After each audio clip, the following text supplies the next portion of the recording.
A nossa aula de hoje é continuação da aula passada, para quem não sabe, né? Nós começamos semana passada na aula número 27, estudando o capítulo 9 de João, o encontro de Jesus com o cego de nascença lá, que está cego desde que nasceu. Sim. E aí os discípulos perguntam se aquilo que eles carregavam, se aquela doença que ele carregava era culpa dele ou dos seus pais, se aquilo era resultado de uma maldição. E nós explicamos naquela aula, semana passada, que isso faz parte da cultura judaica, né? Os judeus tinham essa coisa da retaliação, da maldição que se carrega. Nós explicamos tudo. Se você não assistiu essa aula, eu vou colocar aqui na descrição do vídeo no YouTube, na Oficina da Palavra, o link para você assistir a aula passada. Só que aí, à medida que a gente foi estudando, esse assunto foi se desdobrando e nós vimos que, na verdade, assim, nós não estamos mais no tempo de Jesus, mas a conversa fiada da maldição continua. E é por isso que nós estamos hoje aqui para estudar. Quando Jesus diz que aquele cego não está debaixo de maldição, mas que enxergar bem ou estar cego ou não ter olho, seja lá o que for, tudo que acontece no mundo é para a glória de Deus, Jesus então tira da religião, dos fariseus, de toda aquela turma, o poder opressor que eles exerciam sobre as pessoas. E é exatamente isso que acontece hoje. Quando o cara esvazia a cruz, quando ele diminui o poder de Cristo, a obra de Cristo na cruz, o que ele faz? Ele chama para si o poder, porque esses pastores, pastoras, evangelistas, né? missionários, eles querem ser gurus, né? Eles querem abrir um guarda-chuva espiritual, né? Exercer sobre você uma autoridade espiritual, uma proteção espiritual ou uma cobertura espiritual. Eu e o Marco já fizemos também uma live sobre isso, vou colocar aqui na descrição. Foi revelador essa live, viu? Poxa, assunto incrível. Então, eu e o Marco não poderíamos terminar aquela aula sem voltar nesse assunto que nós estamos voltando hoje, que é o famoso assunto da batalha espiritual e da quebra de maldição, que basicamente ensina o quê? Que mesmo que você tenha tido um encontro com Cristo, ou mesmo que você seja da família de Deus, se alguma coisa ruim acontece na tua vida, significa por causa que de uma maldição. Tem coisa enterrada aí no quintal da tua casa. Ou tem uma urucubaca na sua vida. Ou alguma coisa foi enterrada lá na praia de Itapuã. Isso. Eu me lembro, Leclerc, na live, se você me permite, eu vou comentar aqui, né? Claro. A minha mãe, que ela é pastora, né? Ela passou por uma dessas aí, ela recebeu uns casal de uns supostos missionários lá na igreja dela, lá, por um período de tempo. E aí, cara, os caras vieram com essa conversa. Ela tem uma enfermidade que também é hereditária. E aí o pessoal falou, olha, primeiro, eu não sei se minha mãe tá vendo, né? Mas, mãe, eu te amo, mas a senhora sabe que a senhora não podia ser pastora, é a vida, né? Agora, quando ela recebeu esses caras aí, os caras foram falar para ela, velho, que tinha um trabalho que foi feito na Bahia. Enterrado no cemitério da Bahia. Aí você vê a maracutaia. O cara fez isso daí, e aí falou assim, não, olha, como eu sou amigo da senhora, né, a senhora só me paga a passagem para ir para Bahia lá para desfazer, porque Deus o cara teve a moral de falar que Deus deu para ele o dom de revelar o lugar e ele vai até o lugar para desfazer a macumba, né? Olha E aí ele falou, não... Sabe o que isso me lembra? Salomão Klein, lembra do filme? Salomão Klein? Sim. O matador de monstros. O cara começou com essa ladainha, né? E minha mãe, ela é polícia, né? Aposentada. E não é trouxa, né, cara? Ela não é besta, né? Ela ficou olhando, aí o cara, não, começou com R$2.000 a passagem, ida e volta e tal, né? Aí ela pegou, não, mas eu tô olhando aqui na internet, a passagem é só R$200 e tal, né? Aí, deixa eu ver aqui com o meu agente de viagens. Os caras são organizados. Tem a estrutura corporativa. Exato. E aí o que aconteceu? Lógico que minha mãe deu corda até um ponto e depois ela pôs os caras para correr de lá. Só que assim, esses caras são oportunistas e o não que eles tiveram lá com a minha mãe, eles devem ter milhares de outros sims. Verdade. Na aula passada, eu e você falamos sobre o sincretismo, né, sobre o folclore, sobre todas essas crenças que estão entranhadas na cultura brasileira. Então, o brasileiro já é naturalmente suscetível, né? Ele já é naturalmente inclinado a esse negócio. Até a gente deu um exemplo. Se você colocar a mão num copo na cozinha e ele estilhaçar, o que aconteceu? Opção A, Satanás. Opção B, espírito maligno. Opção C, poder das trevas. Opção D, estática. Não, é isso mesmo. Exatamente isso. Então, né? Os crentes ficam ligados nas coisas malignas. E você poderia perguntar para a gente aqui, mas não é uma escola bíblica? Vocês não deveriam estar falando do texto? A gente está falando do texto, mas o texto abre para a gente essa discussão. E a coisa boa da escola bíblica é a gente poder, ao estudar, perceber o que há de errado na doutrina, né? Conseguir discernir o que está por trás do ensinamento falso e voltar à Escritura. Esse é o objetivo dos estudos bíblicos, que é o que tem sido, que é o que tem acontecido. Na verdade, o que tem acontecido nas igrejas é o contrário, né? Os caras fazem escola bíblica para falar de qualquer outra coisa, menos da Escritura. Então, aqui a gente está tentando sempre apontar para a Escritura e voltar e mostrar para você que quem tem Jesus, meu irmão, se deu bem, foi abençoado nessa vida e na próxima. Vamos começar, Marcão, falando dos pilares. Vamos lá. Os pilares da batalha espiritual. A batalha espiritual tem uns ensinamentos que são assim, o que sustentam, né? São a sustentação filosófica, teológica dessa doutrina. O primeiro pilar é a ideia da força contrária, né? Isso. Tipo a força lá do negro, né? Tipo Tolkien, né? Tem lá o Sauron. É tipo aquela foto que eu mandei para você, Tesouro, nesses dias, né? Esses dias eu mandei para o Leclerc uma fotinha assim, ó.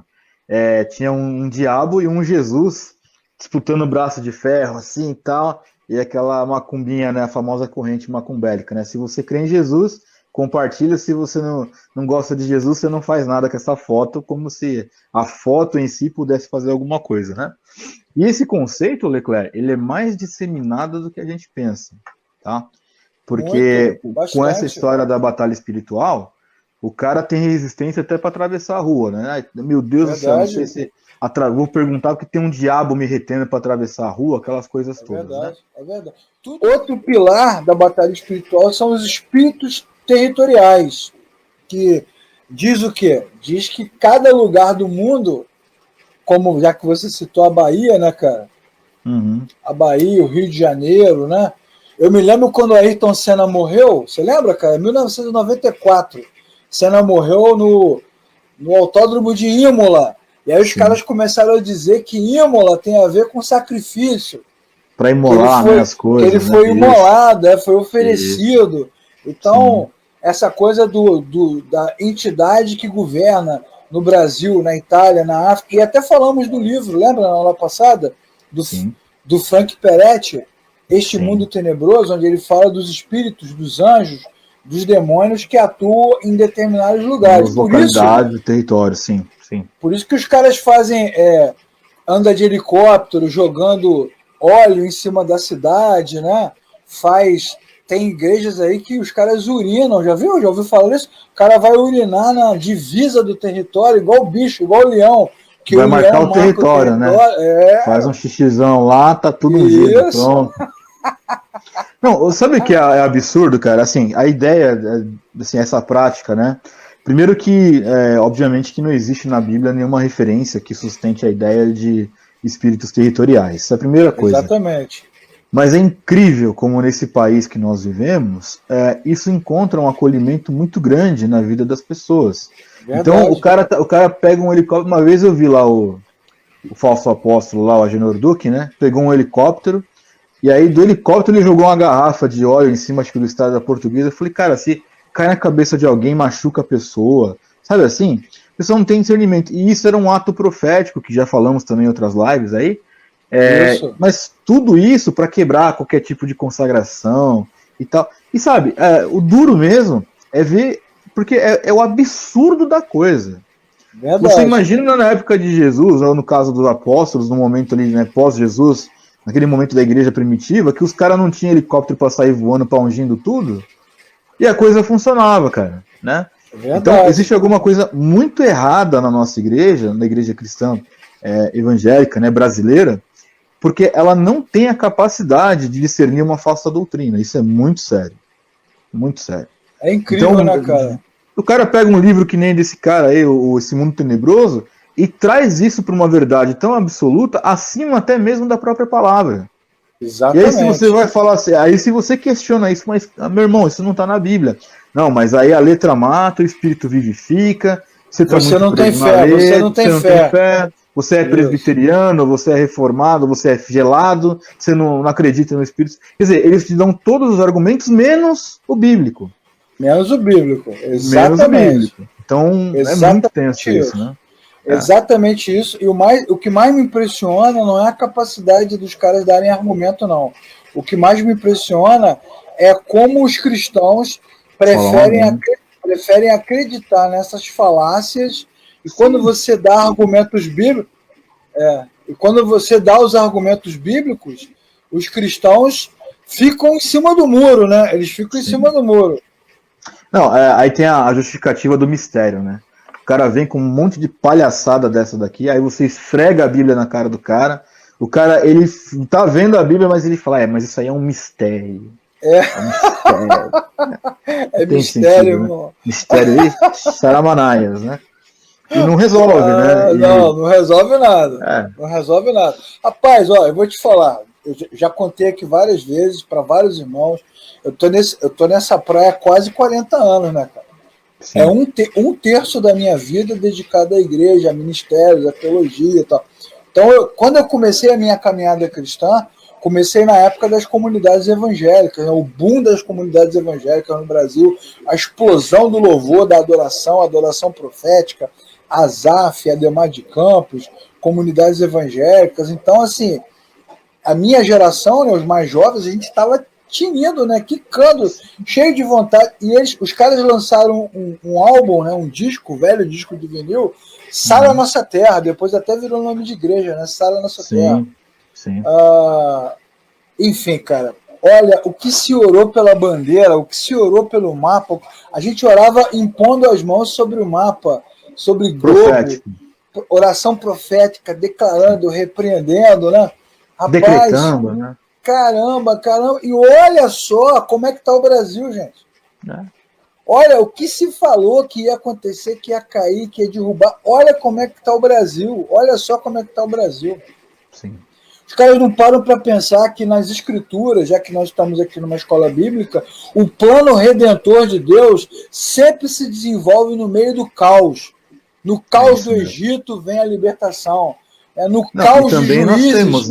nós sabemos que no final dos tempos, o que a Bíblia nos ensina é o seguinte, que virão, né, tragédias, dificuldades, né, vai vir uma dor muito grande, e então, após tudo isso, virá o fim. É no meio desse negócio, o caos é um caminho, né? Exatamente. O caos faz parte do nosso caminho. E os crentes ficam lutando contra o caos, né? Então, assim... Se você é da minha geração, se você está assistindo essa aula de hoje, você é da minha geração, tu está aí com mais de 40, início da década de 50 e tal, faz uma reflexão, lembra aí de quanto nós oramos, proclamamos, decretamos, repreendemos, e olha como é que o Brasil está, olha como é que o mundo está hoje. Eu estava me lembrando aqui, Leclerc, desculpa ter te interrompido. Não, fica à vontade. Quando eu também fiz parte aí de uma igreja que tinha essas práticas dos espíritos territoriais. Me veio agora uma lembrança que eu nem comentei na outra live, né? Mas nós estávamos num local aqui na zona norte de São Paulo, que é onde eu moro, né? Num bairro, e aí assim, tinha um prédio, que era o salão da igreja, e havia uma ação judicial para ver com quem era o dono do salão, tinha uma treta lá. Aí eles pegavam o pessoal do Ministério de Intercessão e faziam eles darem 7 voltas ao redor do prédio, todo santo dia. Tinha uma escala, e eu lembro que ficou isso por muito tempo. O resumo da ópera demoliram o prédio, não adiantou nada, e a igreja teve que se virar para arrumar um salão aí que desse condições de pagar. Não adiantou nada, cara. Esse exemplo que você deu, cara, é um resumo de tudo que a gente viu, porque as pessoas não pegam o cara pega o microfone e vai lá dar um testemunho, né? Que Deus falou comigo que aquela casa vai ser minha, que eu vou morar ali, que é nossa, está repreendido, está amarrado. O cara não consegue morar, a coisa não acontece. e os caras não voltam para contar que deu errado, e a igreja não se preocupa. O próprio Benny que nós já citamos aqui em outras lives, quando veio ao Brasil, jogou paletó num monte de gente, declarou um monte de cura. Várias dessas pessoas ficaram doentes, morreram, exatamente. Sim. Então, assim, pior do que a falácia do espírito territorial é você comprar esse pacote aí e ficar com ele como se fosse verdade. O que era mais tenso dessa história aí do salão é que, assim, a igreja fazia essa suposta cobertura espiritual no salão lá para tomar posse, né, de algo que não era dela. Isso, quer dizer, ainda tem isso. Onde eu pisar, né? Onde eu pisar, não, mas isso me deixava um pouco, assim, meio que embasbacado mesmo, porque, assim, será que Deus porque para esses caras, né, assim, acho que o que deve estar na cabeça deles, não, Deus é manipulado, mas será que Deus é tão idiota? É evangelho ou é MST, pô? Nós vamos tomar não. E aí, assim, o cara, não, porque nós estamos orando, guerreando, jejuando, como se isso fosse fazer Deus dar aquelas pessoas o que não era delas. Então, assim, é um absurdo, cara. Marco, isso daí, tem um vídeo no YouTube muito engraçado, um cara vestido de Jesus andando na rua, já viu? Aí tem lá um carro lá com adesivo, né? Este carro pertence a Jesus. Né? Propriedade do Senhor. Aí Jesus vai lá no cara assim, me dá a chave. Sai do meu carro. Não vi, não. Queria ver isso aí depois. Sai do meu carro, devolve meu carro. Não, e isso, né, tinha muito... Pra você ver. Exatamente. Tinha muito, inclusive... Autoridade arrogante, né, cara? E tinha muito daquelas questões assim, olha, eu lembro de pessoas que faziam orações por causas injustas, né? Então o cara entrava com um processo com uma pessoa que era indevido, mas na justiça ele ia na igreja, eu peço oração que Deus faça justiça contra aquela pessoa. Quer dizer, se ele quer que Deus faça a justiça não é contra alguém, é contra alguém. Exatamente. Então, na verdade, as pessoas... não, desculpe, assim, só para complementar essa parte. Na verdade, quando se abraça essa doutrina aí dos espíritos territoriais, nesse sentido, tem o segundo lado, né? Tem a questão da macumbinha gospel, tem um demônio aqui nessa região, mas tem o outro lado que ensina que o crente tem o poder de desabilitar essa suposta entidade, potestade, exatamente, e ele a se apropriar daquilo espiritualmente para depois virar material. Jesus fala para os discípulos, né, antes da cruz, Jesus fala para eles assim, não se turbe o vosso coração, não fiquem ansiosos, né? Não se preocupem com o dia de amanhã, até porque vocês não são capazes de aumentar um côvado na altura de vocês não são capazes de nada. Você vê a arrogância do homem, cara. O cara não é capaz de controlar a própria saúde, o cara não é capaz de dominar a própria vida. Isso. O cara não é capaz de garantir o dia seguinte, igual o rico insensato, né? Louco, essa noite pedirão a sua alma, mas ele acha que é capaz de enfrentar poderes cósmicos, místicos, Sim. Né? Não, e ele acha que ele decreta, assim, o pior de tudo, né? Ele ora, decreta, e aí depois que ele ora e decreta é que Deus faz as coisas. É o fim do mundo, né? Exatamente. O terceiro ponto é esse aqui que a gente já está com ele na tela, que é a terra de Satanás. Sim. É daí que vem aquela coisa de chave da cidade, né? Isso. Todo ano o prefeito entrega a chave da cidade para o rei Momo. E é por isso que o carnaval pertence a Satanás. Vamos tomar a chave da cidade. É isso. Basicamente é isso, porque o diabo tem controle sobre os governos, né? Por causa daquela frase, o cara pega lá o texto de Mateus 4, da tentação de Jesus, todos esses reinos eu te darei, para dizer que Satanás tem poder sobre os governos do mundo, né? Sim. Diferente da visão de Isaías, né? Que viu Deus sentado no trono, né? Mas, enfim, o quarto ponto, o quarto pilar da batalha espiritual é o pilar da retaliação. Quer dizer, toda vez que você canta, ora, dá dízimo, dá oferta, faz evangelização, você pode esperar que vai ter retaliação, vai ter contra-ataque, igual o filme lá, o Império Contra-Ataque, o Darth Vader vai te pegar, com certeza. Né? Porque você entrou na jurisdição do cara, né? Você trabalha com família, o que vai acontecer? Teu casamento vai acabar. Né? Você trabalha ajudando o pobre, você vai perder o emprego. Você trabalha repreendendo doença, você vai ficar doente. Então tem essa coisa da retaliação, né? Os crentes realmente acreditam nisso. E, por fim, a famosa, poderosa e tão propagada doutrina das brechas. Deu brecha, o diabo entra. Deu brecha, deu mole, o diabo entra. Que basicamente é o ensinamento que diz que alguma coisa na sua vida, né? Você está cantando a música do Legião Urbana, deu brecha. Está assistindo televisão no filme de terror, deu brecha. Né? E aí, com essa brecha, você vai ter a vida devastada e destruída. Né? Você vai dar autoridade legal, ou legalidade, que é uma palavra que eles gostam de usar. Sim, deu legalidade. Famosa palavra, deu legalidade. Inclusive, naquele vídeo que eu te falei daquela pastora famosa aí sobre batalha espiritual, ela fala muito sobre isso no vídeo, né? Que quando o inimigo tem legalidade, acabou, meu irmão. Não tem jeito, você tá ferrado. Não tem Jesus que resolva. Né? Não tem Jesus. Não tem Jesus que resolva, exatamente. Esse tema da brecha, inclusive, é um tema que ainda é muito difundido nas igrejas evangélicas, é muito ensinado, todo mundo ensina isso, que está dando brecha. Cuidado com o que você fala, né? Poder nas suas palavras, é onde você vai. E os crentes realmente acreditam nisso, tem isso no coração e carrega esse peso. Né? Bom, esses são os 5 pilares da batalha espiritual. Só que para você entrar nessa guerra e enfrentar esse negócio, né, demônio territorial, né, brecha que se abre, retaliação, para você encarar esse negócio, tem método. Tem uma mandinga marota, tem um balacobaco gospel para você fazer. Como diria lá o famoso gafanhoto do filme Vida de Inseto, né? Ah, então tem um esquema. Tem um esqueminha. Tem a famosíssima, a famosa mandinga macumbélica. Né? Isso. E aí o que é interessante, né? Dentro do nosso estudo bíblico aqui hoje, desse aprendizado que é muito prático, que acontece, é que assim, tem um ditado que se usa muito do Brasil na área corporativa, né, Marcão? Criou problema para vender facilidade, né? Não é assim que fala? Exatamente. Você cria um problema para vender facilidade. Você cria necessidade para criar demanda, né? Exatamente. Então, já que tem esse problema todo, você tem uma demanda espiritual e isso mexe com o coração dos irmãos. Por quê?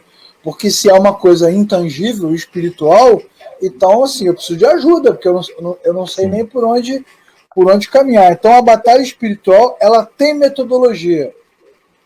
Tem. Olha, eu lembro de uma propaganda da Igreja Universal, inclusive, né, que passava, que dizia o seguinte, ó, você que está aí com a sua vida arruinada, né, isso é problema de encosto, né, e aí você vem aqui na Igreja Universal que a gente vai tirar o espírito ruim e colocar o espírito bom.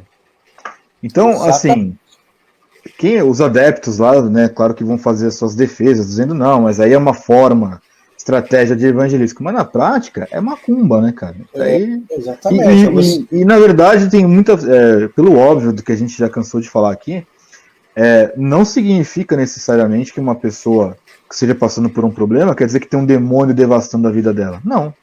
Se for assim, nós temos diversos mártires na Bíblia que então foi o demônio que devastou os caras. Não tem sentido, né? Exatamente. Como você bem falou na aula passada, o próprio mestre, né? O próprio Jesus, né? Não, se existisse morreu. Então Jesus foi um exemplo da retaliação, então. Foi retaliado. Da retaliação, porque ele libertou tantos cativos, né? Exato. Né? E aí se lascou, e aí se ferrou na cruz. Se ferrou na cruz, o primeiro método para enfrentar a batalha espiritual é o mapeamento espiritual. Famoso. Famoso mapeamento, onde você vai descobrir, né, ou tentar discernir quais são os poderes, quais são os deuses, as divindades espirituais que estão governando ali a sua cidade, o seu bairro, a sua empresa, o seu guarda-roupa, né, o seu escritório. O negócio é sério. Já contamos aqui na aula passada que teve uma época que os pastores iam na casa dos membros para ficar caçando. Parece até aquele filme Invocação do Mal, já viu? O cara vai procurando objeto, esse objeto aqui está enfeitiçado. Não, cara, as Horcrux. Já presenciei esse tipo de coisa, né, quando eu fazia parte dessas igrejas macumbeiras, né? Já presenciei esse tipo de coisa muitas vezes, cara. Eu devia fazer uma visita na pessoa, aí você tá lá orando na sala da pessoa, Deus tá me falando, que tem uma peça de roupa preta no seu guarda-roupa lá, né, e tal. Aí a pessoa, tem isso aqui, ó, isso aqui tá velho aqui, ó. Arranca isso daqui, porque isso aqui tá atrasando tua vida. Foto de antigos, enfim. É uma coisa meio pagã, né? Meio assim, meio bruxas, né? Meio curandeirismo isso aí. Europeia, né? Sempre acaba em fogueira, né? Sempre acaba em fogo. Não, e tinha um pessoal que fazia Quantos retiros, Marco? Quantos retiros as igrejas terminam com fogueira, cara? Você coloca aqui num papel o que você quer tirar da sua vida, o cara vai lá, joga na fogueira. Porque a fumaça vai chegar até Deus. Rapaz, bota num balão, enche de gás e solta. Sim. Quantas igrejas promoveram isso? Não é verdade? Vários. Então, e tem até hoje, né? Tem. E o entendimento sobre aquilo que oprime os irmãos vem desse conceito de mapeamento espiritual que nasceu com o nosso amigo Peter Wagner. Ele publicou um livro que nós já mostramos aqui na aula passada, Oração de Guerra, lá na página 144, ele diz isso, é uma área relativamente nova da pesquisa do Ministério Cristãos, ligada de perto com a questão de nomear as potestades, chama-se mapeamento espiritual, uma tentativa para ver uma cidade, uma nação ou o mundo inteiro conforme realmente é e não como parece ser. Cara, isso é sensacional. Eu bato palma pros caras. Né? Os caras sabem montar um esquema. Depois vem a coisa idiota, né? Eles são, como é que fala? Eles são eloquentes.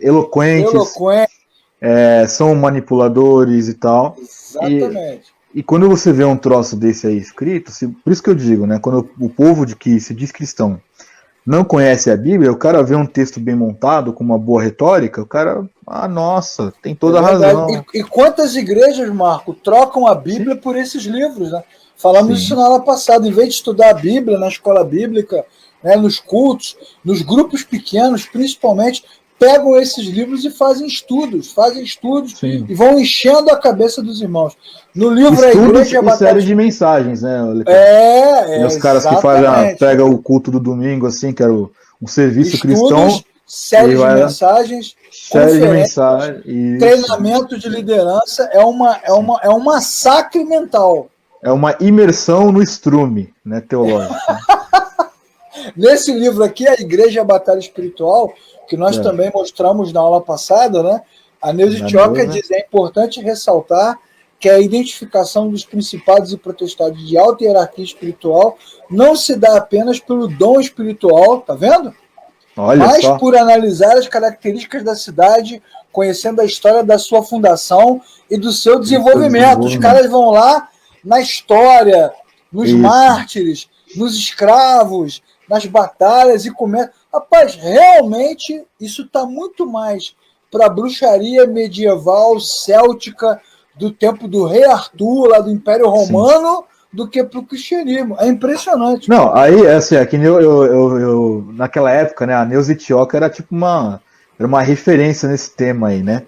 E aí você escuta um troço desse aí, é aquilo que às vezes eu zoo com os alunos na sala de aula, né? Olha, você tá de parabéns, mas assim, hoje é zero, né? Porque não tem o menor sentido o que você tá falando, né, filho? Da onde tira isso, cara? Então você não precisa ler a Bíblia, né? Você tem que estudar história, tem que estudar arqueologia, sociologia. Fazer uma pesquisa geográfica, né? E conhecer o que aconteceu naquele local.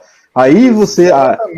Agora, o que é muito, muito bruto nisso tudo, ela dizer o seguinte: que não se dá apenas pelo dom espiritual. Então você vê, quando nós falamos dos dons bíblicos que estão na Bíblia, né, quem dá o dom é Deus, como se Deus também fizesse essa parte de um processo incompleto, né? Não basta o dom, você tem que ter mais um pouquinho, né, de coisas e tal. É sempre assim, né, cara?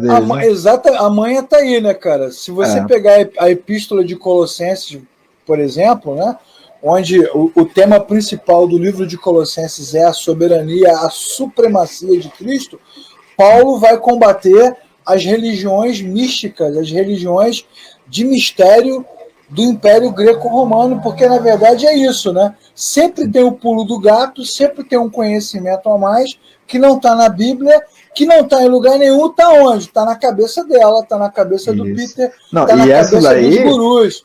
É a mulher mais brilhada do mundo, porque assim, né? Bilhões de pessoas no mundo, somente ela tem a única direção, porque Deus revelou somente para ela essas coisas, né? Supostamente. Exatamente. Então ela é a autoridade e as pessoas dizem amém para uma trouxice dessa.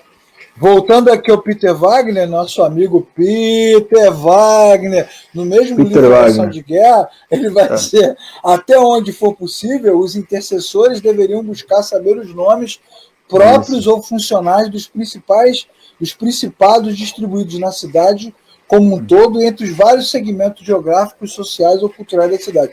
Eu quero ressaltar duas coisas aqui nesse slide, né? Um poder que foi dado para pessoas que se autodenominam de intercessoras, que é um ministério que surgiu na igreja evangélica de crentes místicos, né? Não, Deus me deu o dom da intercessão.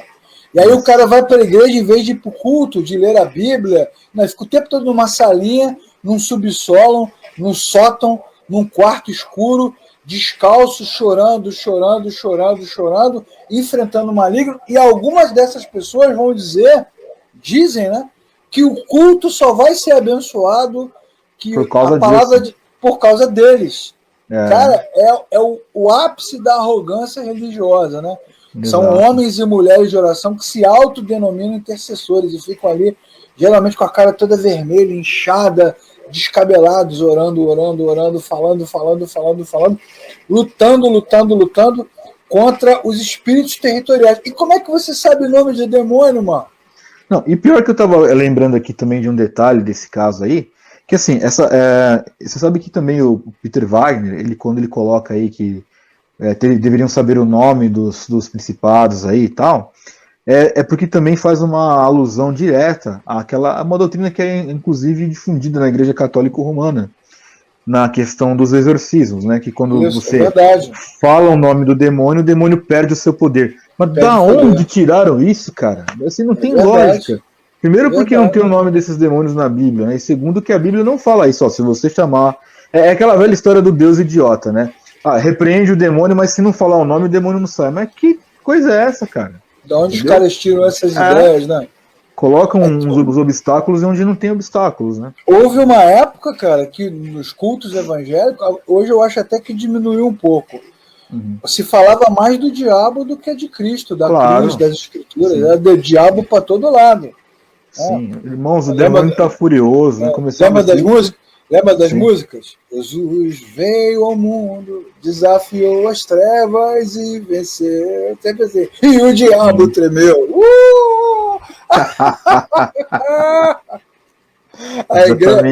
A comunidade fazia, né? Ou então, entrei no terreno do inimigo e tomei tudo que ele me roubou. Isso. Fui ao campo do inimigo, peguei, tinha até coreografia, né? De volta o que ele roubou. Tinha até uma coreografia de 2 para lá, 2 para cá. Tinha coreografia. Só por curiosidade, Marcão, vamos falar de alguns nomes, né? Que foram difundidos nas igrejas. Só por curiosidade, a gente não vai nem se aprofundar, porque não precisa, né? Você tem aqui algumas entidades que eram ensinadas nos cursos de batalha espiritual, né? Sim. Tá vendo? Então, é importante que os irmãos que estejam lendo isso aí, não precisa repreender isso aí, que não tem sentido. Não, são nomes genéricos, né? Nomes misturados de... Você pega aí, mistura mitologia druida com mitologia nórdica, com mitologia romana, com mitologia de índio, né? Com a girafa, né? Lembra da história da girafa lá? Com a Marvel, junta tudo num pacotão e aí você acredita no que você quiser, numa entidade que governa as estrelas, por exemplo, ou numa entidade que está associada ao Triângulo das Bermudas. Lembra do Triângulo das Bermudas, cara? Sim, não, ali era um portal do inferno, né? Porque Portal do inferno. Os aviões perdiam as referências e não sei o que, tudo, né? Exatamente. Tem a Diana, né? A Diana, deusa dos Efésios, que é a deusa da idolatria, né? Tá aí, ó, autoridade. Dagon. Dagon. Dagon era famoso. É o Deus, escutei várias vezes. Nimrod, que é o guerreiro que prepara a batalha do Armagedon, tá vendo? O Deus da guerra.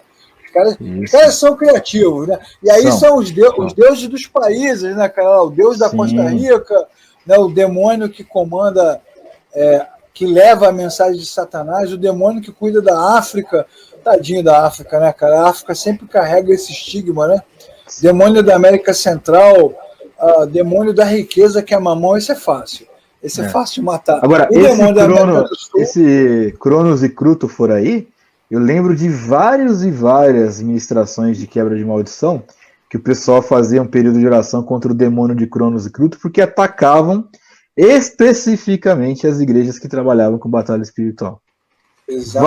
Várias e várias vezes eu ouvi essa palhaçada. Aqui no Rio de Janeiro, né, sempre se falou muito das questões relacionadas à África, né, as religiões afro, né, Iemanjá.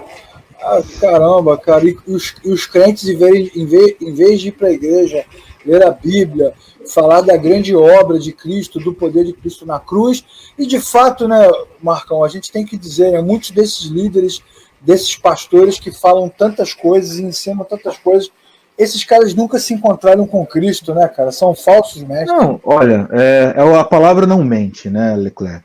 A palavra, né, o próprio Senhor, né, está escrito no Evangelho que muitos chegarão naquele grande dia e terão surpresas, porque falaram, mas Senhor, eu expulsei demônios em teu nome, né? Então, é bem isso mesmo, as pessoas elas vão até a igreja, elas buscam cargos, títulos, executam grandes obras, entre aspas, em nome da igreja, mas não conhecem Jesus. É verdade.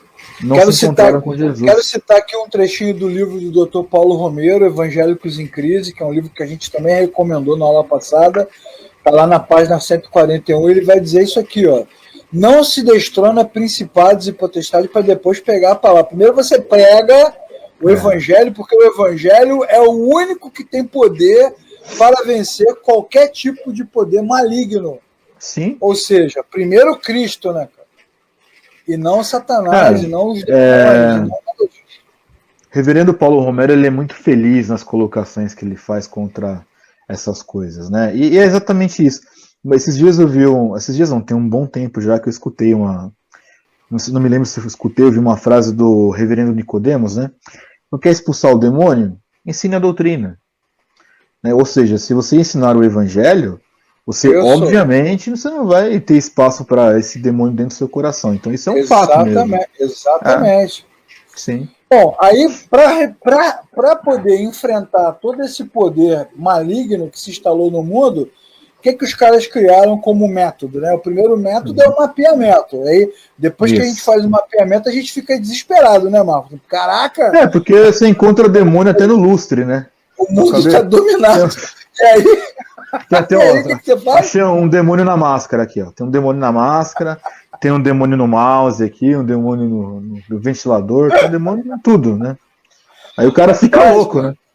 É importante você que está assistindo a live, você não achar que eu e o Marco não somos crentes ou não acreditamos no inimigo. Não, a Bíblia fala do inimigo, não dessa forma. Claro que eu acredito no diabo, óbvio, né? O inimigo que a Bíblia apresenta é o inimigo que está debaixo dos pés do nosso Senhor e Salvador Jesus. Não, claro que não, isso é importante, né, Leclerc? Nós somos da zoeira, mas a real é que é claro que a gente crê, né, que o demônio existe, tudo, mas pelo amor de Deus, né? A oração de guerra faz parte do método, né, de você faz o mapeamento, então você ora num nível solo, né, que é a expulsão do demônio. Guerreiro da oração. Isso, guerreiro de oração. Hashtag exército da oração. Né? Exatamente. O confronto ao ocultismo, né, às seitas e religiões ocultas, e o nível estratégico da guerra que você faz contra espíritos territoriais. Então você chega na igreja lá, o pessoal gosta de ir para vigília, né, para o monte, ficar estendendo a mão, estenda a tua mão. Eu já vi em culto de madrugada, isso tudo tem que ser de madrugada, que de madrugada é mais tenso. A fila é menor, você tem a ligação direta, né? Eu já vi os caras usando bússola, né? A Europa é para cá, a África é para lá. Estenda a sua mão nessa direção de Brasília. E quando nós estivermos orando, as nossas orações vão abrindo os céus, né? Parece até que nós estamos adorando a Zeus, lembra da mitologia grega? Zeus, sim. Zeus como todos os outros deuses pagãos, precisam das orações dos seus seguidores, da devoção, para que eles sejam fortalecidos, né? Então as nossas orações vão abrindo os céus, né? Vão chegando. O cara pega lá o texto de Daniel, um versículo só, né? Pega só aquele versículo que fala que enquanto Daniel estava orando, daqui a pouco veio o anjo. Né? Quando você começou a orar, Deus me mandou e eu tive que enfrentar o príncipe da Pérsia. O cara pega essa passagem e transforma numa doutrina, né?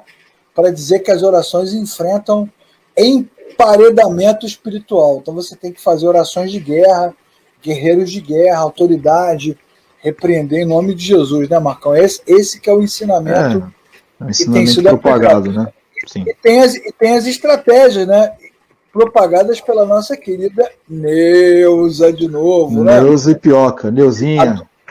Adoração profética, né? De você entronizar.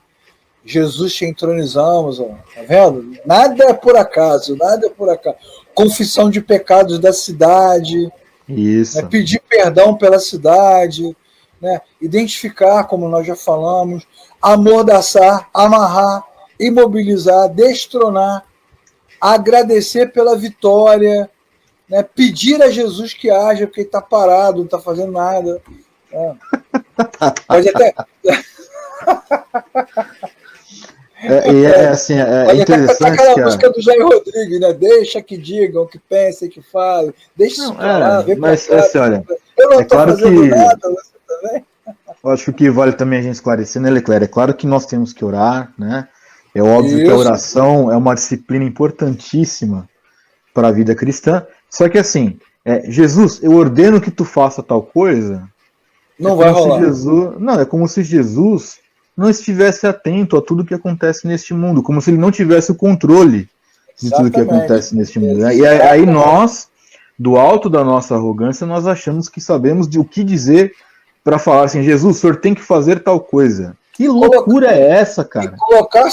Aquela ideia de colocar-se na brecha vem exatamente daí. Tem um gap, né? Tem uma coisa acontecendo que ninguém percebeu, nem Deus, né? E você vai lá, fica na brecha, se posiciona para não permitir que a coisa aconteça. Eu já escutei, que essa macumba, eu já estava saindo da igreja pentecostal, né? Mas uma vez um cara é meu amigo, ele é pastor até hoje de igreja pentecostal, inclusive. E ele falou uma vez para mim assim, não sei que você está passando por uma tribulação, mas eu vou entrar na brecha para você, né? Então o cara achava que ele ia se colocar numa posição entre eu e Deus para orar por mim, sabe os papos desses assim? E aí você que está assistindo a aula, você já sabe por quê que até o século XX as igrejas evangélicas tinham como primazia, como ponto mais central, a pregação da palavra, e do século XX para cá a coisa mudou para a questão do louvor, né? Por que hoje você tem, até hoje, na maioria das igrejas, ênfase exagerada ao louvor, à música, à intercessão, por causa desse tipo de ensinamento? Então o negócio é cantar, marchar. Até falamos aqui na aula passada, né? Quantas e quantas vezes nós cantamos pelo Senhor, marchamos sim. Né? Isso. Ou então o nosso general é valente, isso. Marchando, cantamos marchando, batendo palma, né? Profético, entrar... né? Batendo pé lá. Isso aí, exatamente. Então a gente aprendeu. Não tem, assim, é legal falar sobre isso, não tem nenhum problema você ter tido esse tipo de experiência, porque nós fomos ensinados. O problema está em permanecer no erro, mesmo depois de ter a luz do conhecimento da palavra de Deus. Esse é o problema. Você ter feito, tocado, cantado, realizado, tudo bem. Ok. Ok. Você ficar nessa parada é que não rola. E aí, o Marcão, uma vez que você mapeou tudo que o inimigo está fazendo e você está pronto para a oração de guerra, então agora você está preparado, capacitado, habilitado, você já tem as skills, spiritual skills, para fazer o quê? Para quebra de maldição. Tá vendo? Nossa, e que caminho do Satanás esse, né? Que é tanta coisa que você precisa fazer que você não você desiste no meio do caminho, né? Você cansa, né? Por isso que batalha espiritual e maldição hereditária são temas que estão conectados. Muito, muito cansativo. Cara, demais, os cultos, cara, né? Até as ministrações de cura e libertação eram coisas de 6 a 8 horas. Você repetindo um monte de baboseira, renunciando ao pecado que você nunca nem cometeu na vida. Finais de semana, retiros enormes. Não, e fora a macumbinha, né? Depois que você fazia todas as quebras de maldição lá, as orações, aí você pegava o óleo da unção e começava a ungir os pontos chakras. Misericórdia. Você não tem nada de evangelho, cara. O que são maldições? São sofrimentos, né? Morte prematura é uma maldição. Problemas do casamento é uma maldição. Dívida é uma maldição.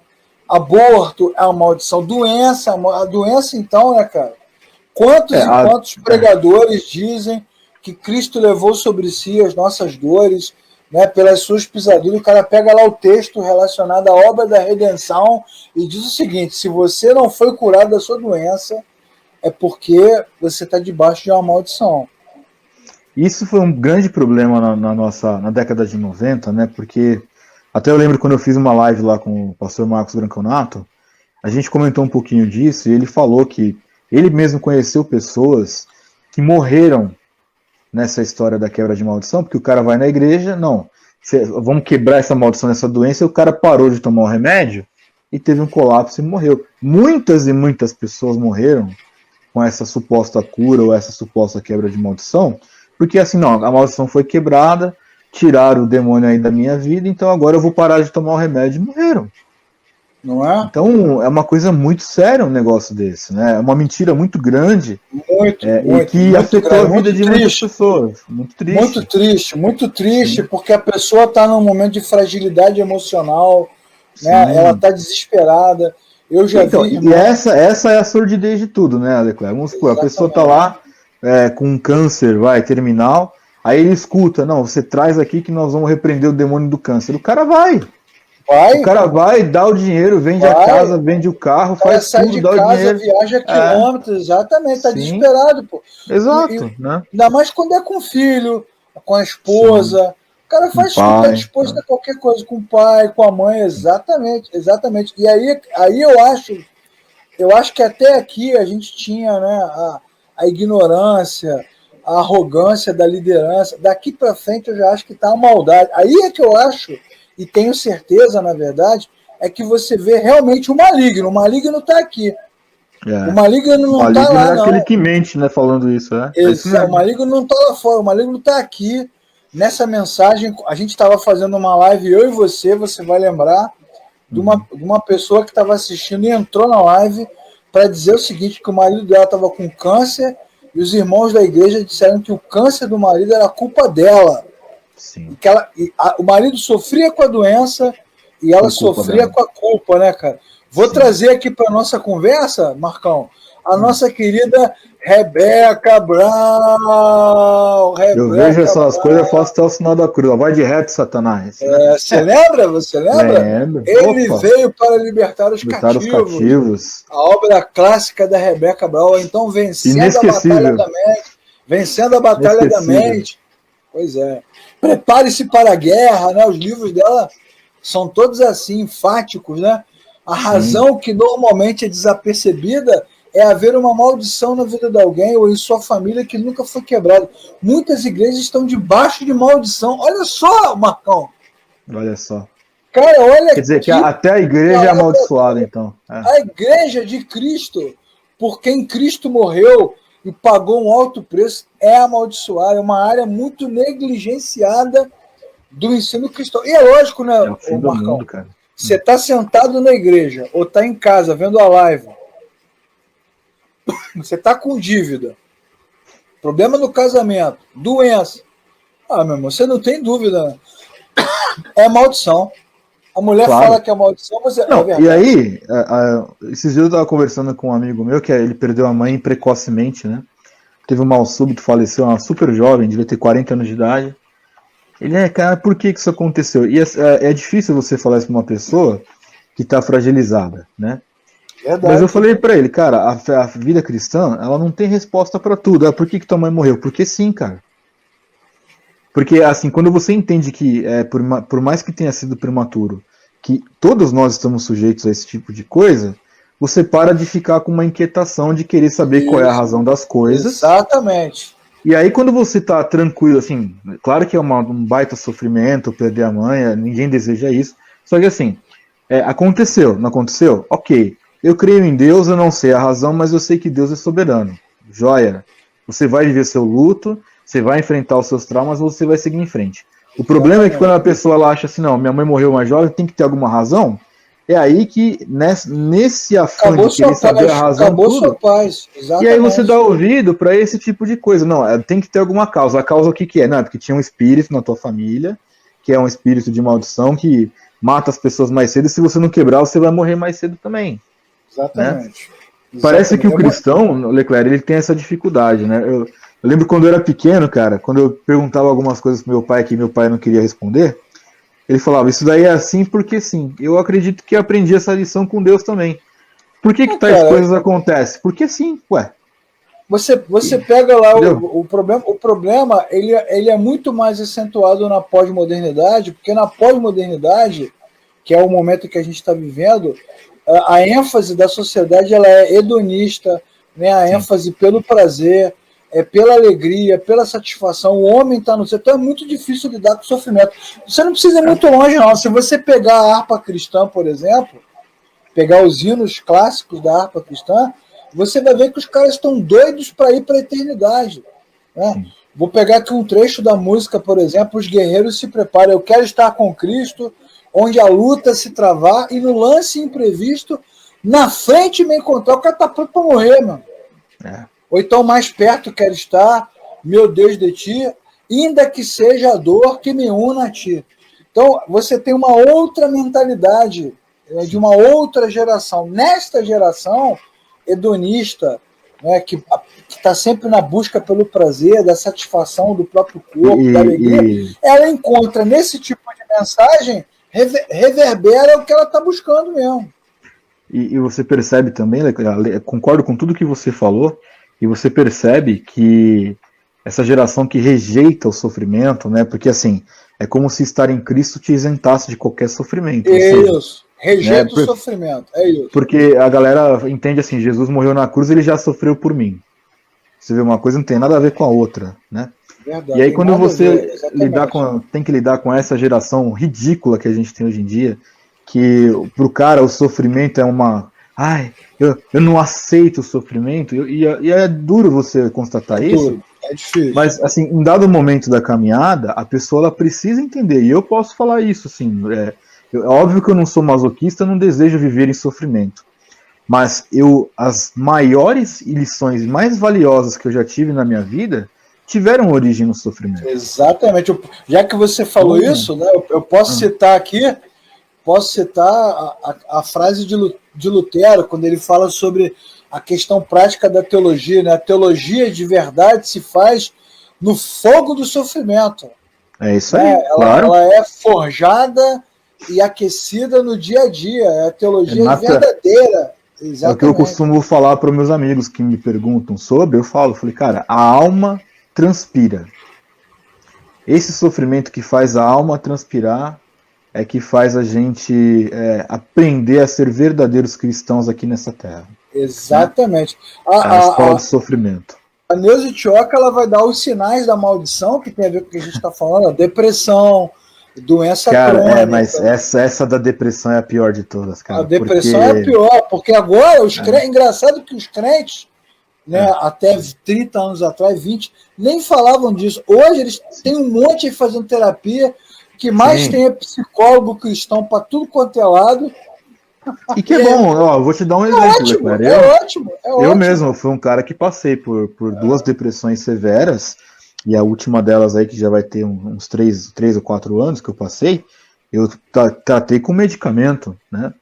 Tomando medicamento, orações, medicamento, orações. Verdade. Claro que o cristão ele não pode demonizar as terapias que estão aí vigentes para poder te ajudar a sair desse local, né? Então, exatamente, alcoolismo lá. Exato. Ó, crise financeira, nossa, o que tem de gente amaldiçoada, então, desastre. Maldição geral, né, cara? O cara tem o cara ganha R$1.000, né? Quer viver como se ganhasse 10, né? E aí é o demônio. Não é o cara que não sabe gastar o dinheiro, é o demônio. O demônio da C&A, o demônio da Renner. O demônio do cartão de crédito, né? O Você sabe que eu já ouvi isso aí. Cielo. Eu já ouvi uma parada dessa aí, que o diabo surgia na vida do cristão em forma de cartão de crédito. O Visa, o demônio do Visa. Aquele satanás do Mastercard, né? Como as maldições são transmitidas? Hereditariedade, né? Passou de pai para filho, que é a pergunta que os discípulos fazem para Jesus em João 9. Sim. Objetos, nós já falamos aqui. No vídeo passado a gente falou muito sobre a nova era, né? Objetos, sim, símbolos, canecas, né? Roupas, discos, né? Como se quebrou disco. Nossa, lugares, nós já falamos de lugar. Machu Picchu. O cara vai visitar Machu Picchu enquanto ele está subindo, né? Nossa, aquele peso espiritual, né? Isso. São Tiago de Compostela, fazer o caminho lá de Santiago de Compostela, aqueles, né? É por aí mesmo. A atmosfera, né? O poder das palavras, né? As palavras têm poder. Confissão positiva do velho Kenneth Hagin. Esse positiva. É outro também. Meu Deus do céu. Ele é o chefe, ele é o chefão. E os espíritos familiares, né? Sim. Que é uma coisa que se falou muito também. Sim. Bom, para a gente fechar a live, e para vocês não acharem que eu e o Marcos somos malditos imundos que não creem em nada. Vamos lá. Somos só fofoqueiros, né? Sim, só sabe falar mal da igreja, só, né? Pois é, o que a Bíblia diz sobre isso? Que é isso que importa. Sim. Não é o que a Neuza Etioca diz, ou o Peter Wagner, nem o que nós dizemos. O que importa é o que a Bíblia diz. Né? E, entre muitas coisas, a Bíblia diz primeiro que o cristão que nasceu de novo, que realmente teve um encontro com o Espírito, com Cristo, e do seu interior sai rios de água da vida, esse cristão é santuário do Espírito Santo. Então, meu amigo, a sua vida agora pertence a Jesus, né? E é engraçado que, só para não perder o raciocínio, Marcão, na doutrina da justificação, que é a salvação do cristão, você tem a linguagem jurídica, né? A linguagem que é a justificação em si, ou seja, o cancelamento da dívida, né? Que é a linguagem jurídica. Você tem a linguagem que tem a ver com comércio, que é a redenção, tem a linguagem do comércio, que é a compra, nós fomos comprados, adquiridos, o apóstolo Pedro diz que não foi com prata nem com ouro que nós fomos comprados, mas com o precioso sangue de Jesus. E além da linguagem jurídica e da linguagem comercial, você tem a linguagem bíblica religiosa, que diz que Cristo é a nossa propiciação. Sim. Então, nesse sentido, o cristão, ele é transportado, né? Ele é arrancado, como Israel foi arrancado do Egito, ele é arrancado e transportado do império das trevas para o reino da luz. Então, nesse aspecto, o que a Bíblia vai dizer é que no cristão não existem trevas para que elas sejam expulsas, nem coisas dentro dele para que sejam arrancadas. Olha, ou não sabeis que o vosso corpo é o templo do Espírito Santo que habita em vós, proveniente de Deus, e que não sois de vós mesmos, né? Porque fostes comprados por bom preço. Glorificai, pois, a Deus no vosso corpo e no vosso espírito, os quais pertencem a Deus. Isso. Bom, isso é o texto de 1 Coríntios, capítulo 6, versículos 19 e 20. Se o nosso espírito, o nosso corpo pertence a Deus, Aonde raios tem espaço para uma bendita, né? Ou, aliás, maldita, né? Maldição. Maldita maldição, exatamente. Aonde vai? Assim, a não ser que a Bíblia seja mentirosa, é que isso é possível. Exatamente. Quer dizer, nós estamos falando aqui de algo muito simples. Nós não estamos falando sobre a necessidade de você estudar teologia ou de você procurar grandes mestres. É a clareza do texto bíblico. Mera leitura bíblica. Mera leitura e crença nas escrituras. Mas a Bíblia não para por aí, não. Ela vai dizer que o Espírito Santo, que é dono do cristão, ele zela por esse santuário. Ou seja, o crente não apenas não pertence mais ao inimigo, como o Espírito Santo tem zelo. Tem uma outra passagem que vai dizer que tem ciúme, ou seja, toma conta mesmo. Entrou entrando, chegou chegando. E não há outra opção. Isso é um conceito importante para nós. E como é que pode a nossa mente se deixar dominar? Aí me lembra a passagem de Gálatas, né? Vocês estavam indo tão bem, né? Vocês estavam correndo. O que aconteceu, isso? Quem vos impediu, né? Outro conceito importante das Escrituras é que o cristão ele pertence ao Senhor. Isso. Esse texto, inclusive, aí de 1 Pedro 2,9, ele é uma reafirmação de Êxodo 19. Né? Vós sois nação eleita, né? Sacerdócio real, nação santa, povo de propriedade exclusiva de Deus. Amém. Isso é bem legal. Tem dono, né, o Marcão? O crente tem dono. Claro. Esse é um ponto importantíssimo. E nesse sentido, Jesus é o nosso dono e cuida de nós. Eu tenho uma passagem de Apocalipse que não está aqui, mas que eu gosto muito, né? Apocalipse 1 e 2, onde Jesus fala, né? O próprio Jesus está falando com João, então não é Paulo, não é Pedro, não é Tiago, como diria J. Neto, né? Não é Paulo, nem João,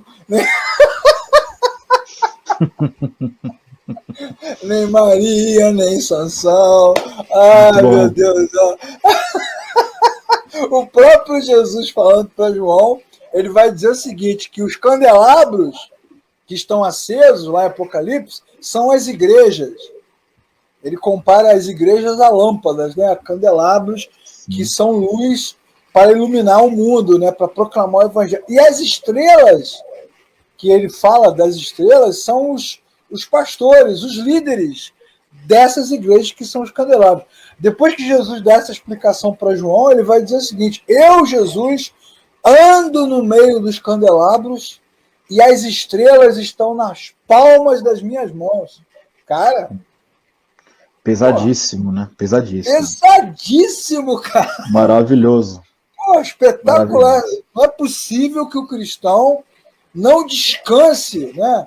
Não encontre paz numa palavra tão enfática, tão assim. Porque é engraçado que o livro de Apocalipse ele é cheio de alegorias, né? De interpretações, de comparações, de metáforas, mas nesse texto especificamente do capítulo 1 e 2, Jesus explica e dá a tradução e chama para ele: é meu, é tudo meu, as igrejas são minhas, os pastores são meus. Jesus também fala para os seus discípulos, né? Todos aqueles que o Pai me deu, as ovelhas que o Pai me entregou, ninguém as arrebatará, ninguém as arrancará das minhas mãos. Poxa vida. Caramba, né, cara? Se esse tipo de afirmação bíblica, né, não trouxer pelo menos uma reflexão sobre a forma que nós enxergamos a vida, cara, não sei mais o que é preciso, porque é muito claro, né? É muito claro, né? Enfim. Rapaz, é demais, né? Eu gosto muito do Salmo 46, né, Marcos? Deus é nosso refúgio e fortaleza, socorro bem presente nas tribulações. Por isso não temeremos. Isso é legal porque Davi, ele usa muitos exemplos relacionados a batalhas, né? E quando ele fala de fortaleza, ou quando ele fala de broquel, de escudo, ou cidadela, né? Tu que fazes resplandecer a minha lâmpada, né? Tu, Senhor, coloca a luz no meio das minhas trevas. O que Davi está dizendo? Que o bicho está pegando, que o inimigo está se aproximando, que ele está ficando contra a parede, e Deus é o bunker, é onde ele vai se esconder. É isso aí. É o seu lugar seguro, cara. É muito legal. Exatamente. Pois é. É impressionante como os crentes não encontram na Escritura a solidez necessária para que eles tenham paz, né, cara? Sim. O Senhor é a nossa segurança. Para a gente fechar, Marcão, vamos ler João, cara. Lê para a gente 1 João. Esse texto é o meu favorito. Vamos lá, versículo 18.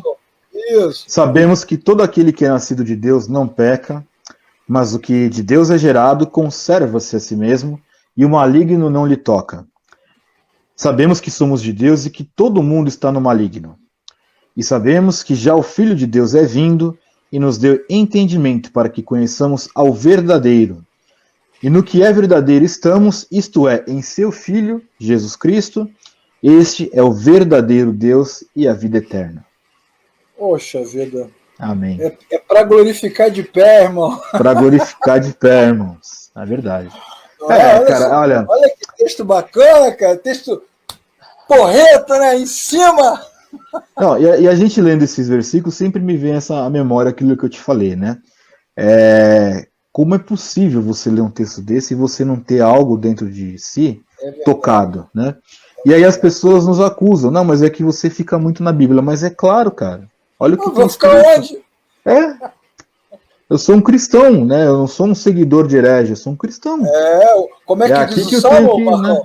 Uns confiam em carros, né? Outros confiam em cavalos. Nós faremos menção do nome do nosso Deus. Vamos falar de quê, cara? É isso aí, exatamente. Fala de quê? Aquele que está em Cristo, o maligno não lhe toca. E é legal que o texto de 1 João, ele reafirma o que nós já falamos aqui. Ninguém está negando a existência do maligno. Ele diz, nós sabemos que o mundo jaz do maligno. Sim, claro que todo mundo sabe que tem esse problema. Porém, o que o texto também afirma é que o maligno não nos toca.